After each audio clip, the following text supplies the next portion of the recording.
My beloved child, come closer.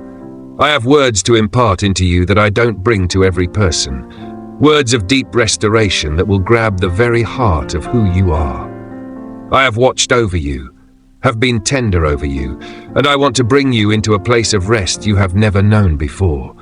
I know exactly when parts of you started shutting off, when the desire to fight began disappearing, when you wondered if you had anything left in you. That's when I spoke a word of life over you, and it's going to change everything.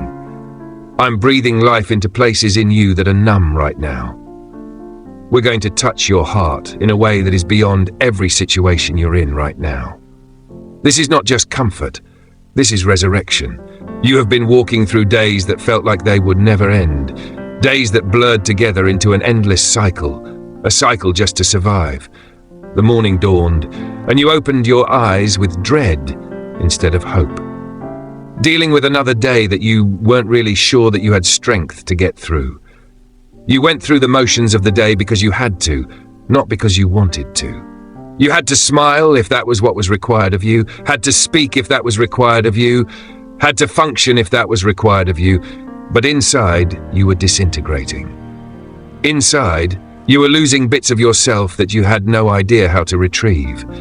You gave up on dreams altogether.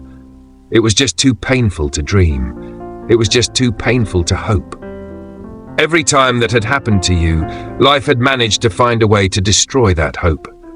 Every time that had happened to you, life had managed to find a way to remind you that maybe things would not change. You stopped. You shut down the part of you that imagined a different future. You locked away the part of you that dared to dream of something more. You buried the part of you that dared to think that happiness was possible. And you told yourself it was wisdom. This was self-protection. This was the mature response to disappointment. But it was not wisdom. It was a slow death. You'd lost hope, because hoping only seemed to be a precursor to further dismay. You believed in the past, you prayed in the past, you trusted in the past. But what did any of those things get you? Gear. So you settled on the notion that it was better not to expect anything at all, rather than risking the pain of being let down once again. You started to lower your expectations until they were so close to the ground you couldn't possibly be let down anymore. But you also couldn't possibly rise up. You couldn't possibly soar.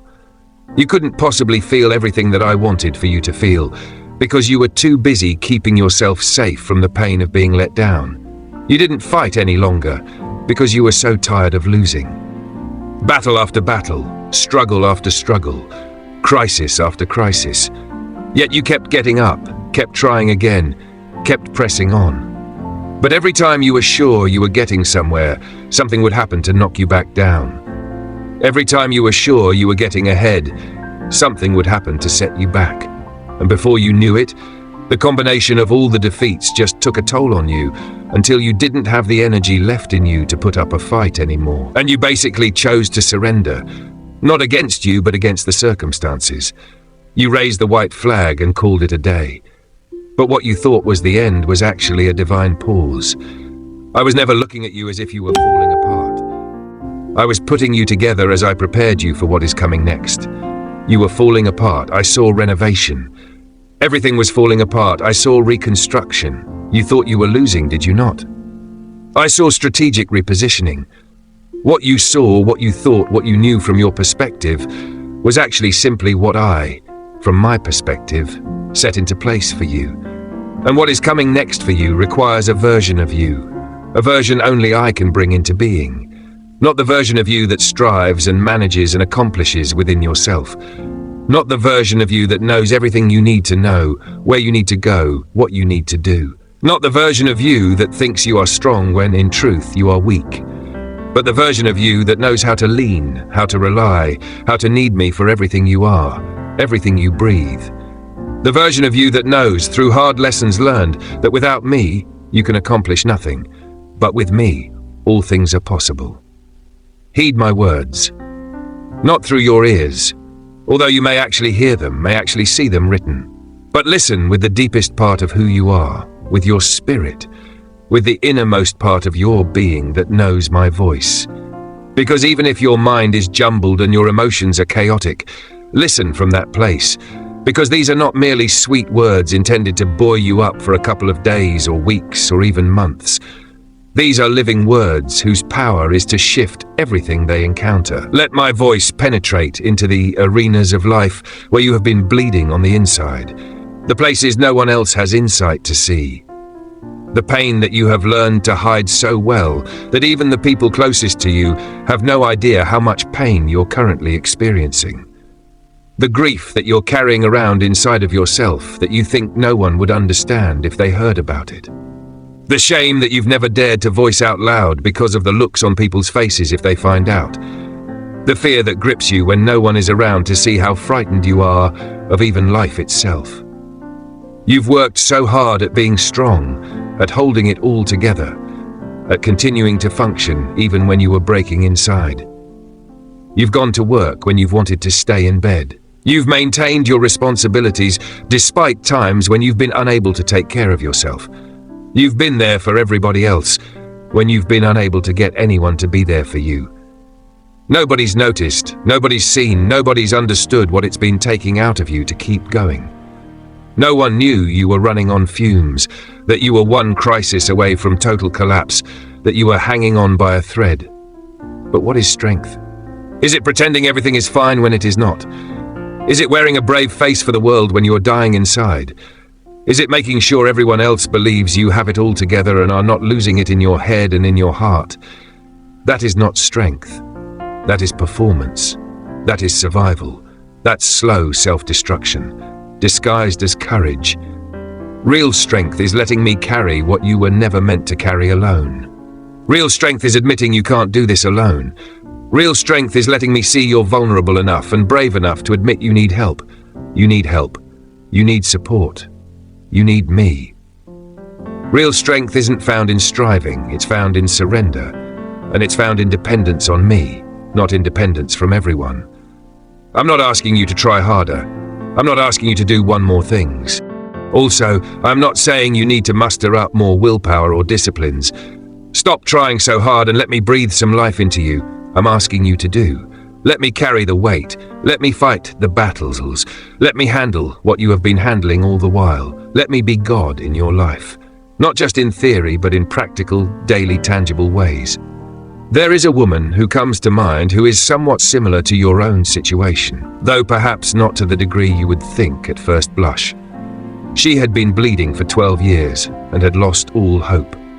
Imagine 12 years of your precious life bleeding away without any relief whatsoever. 12 years of waking each and every day with the same problem, facing the same pain, and enduring the same humiliation. 12 years of seeing her life slip away from her while the rest of the world seemed to be passing her by, finding their breakthroughs, their miracles. Spending every last dime on physicians who were unable to cure her. Every resource, every last bit of money, every last connection. She visited doctor after doctor, treatment after treatment, remedy after cure, and still nothing was done. Not just unhealed, but had actually made her situation worse. She had paid some people to help her, and she was worse off than she had started. She believed experts who had taken her money, but given her nothing to show for it, only more pain and less hope. Her life energy continued to dwindle, making her weaker and weaker. Physical deterioration. But the actual bleeding was not the worst of it. The religious system had already told her she was unclean, that she was not to be touched, that she was not to be around anyone. She was in loneliness, cut off from the world, separated from worship services, barred from areas that could bring her comfort and support. She was unable to go to the temple. She was unable to participate in functions. She was unable to touch her own family without making them unclean. She was forced to live in shame. Shame that she was not getting any better. Shame that she was somehow not good enough. Shame that her own body was betraying her from day to day with no end in sight. Shame that she was forced to live on the fringes of society, witnessing all the rest of the world living their lives while she was stuck in neutral. And no one understands, and no one relates, and no one knows what it is like to have this burden year after year after year with no reprieve. But something changed within her. Something shifted. She learned of me. The word spread that a rabbi existed unlike all the others, a rabbi who actually healed the sick, a rabbi who actually taught the outcasts. A rabbi who actually touched the lepers and dined with sinners and included the unreached. A rabbi who actually opened the eyes of the blind and opened the ears of the deaf and got the lame to walk. She listened to testimonies that ignited a fire within her, a fire she had not felt in a long while, a fire of hope. She decided she was more desperate than scared. She chose to violate every religious indication, every social norm, simply because she understood that with even the slightest touch of my presence, she would be made whole. She did not need a long session in prayer. She did not need a formal healing service. She did not need to be seen or recognized or validated. She simply needed to touch me, to merely notice the edge of my clothing, to merely touch it, and she would be made whole. She went into a public crowd when she wasn't even supposed to be there. Every person she touched, she was technically contaminating. Every step she took, she was breaking a law. She could have been arrested. She could have been stoned. She could have been publicly shamed and run out of the city. But she did not care anymore. The risk had been worth it. Being able to get to me had been worth any cost. She had touched her when she was not supposed to touch anyone. Her hand extended out through the crowds of people, trembling with weakness and desperation and faith all mixed up in her. And when her fingers brushed against the edge of my garment, power began flowing out of me and into her. Not because she had prayed correctly, not because she had any amount of faith at all by any standard, but because she came with every piece that she had left. Immediately, she felt something inside of her to signal that she was healed. The 12 years of pain had ended, all in an instant. The flow of blood stopped. Strength returned to her body. Trust me with your timeline. Trust me with your process. Trust me with your loved ones. Trust me with your finances. Trust me with your health. Trust me with your dreams. Trust me with your disappointments. Trust me with your questions. Trust me with all of it. I am trustworthy. I have never failed anybody who trusts me, and I am not about to start with you. Trust me. Amen. If these words have warmed your heart, don't hesitate to share them with somebody who needs to hear these words. Write Amen in the comments if you want to receive this blessing. Subscribe to the channel for more inspirational messages. Don't forget, God is communicating with you and speaking His words of life and peace directly into your heart, reminding you of His company at every instant of your life. You are never alone. You are deeply loved. You're changing for the best, and the best is yet to come.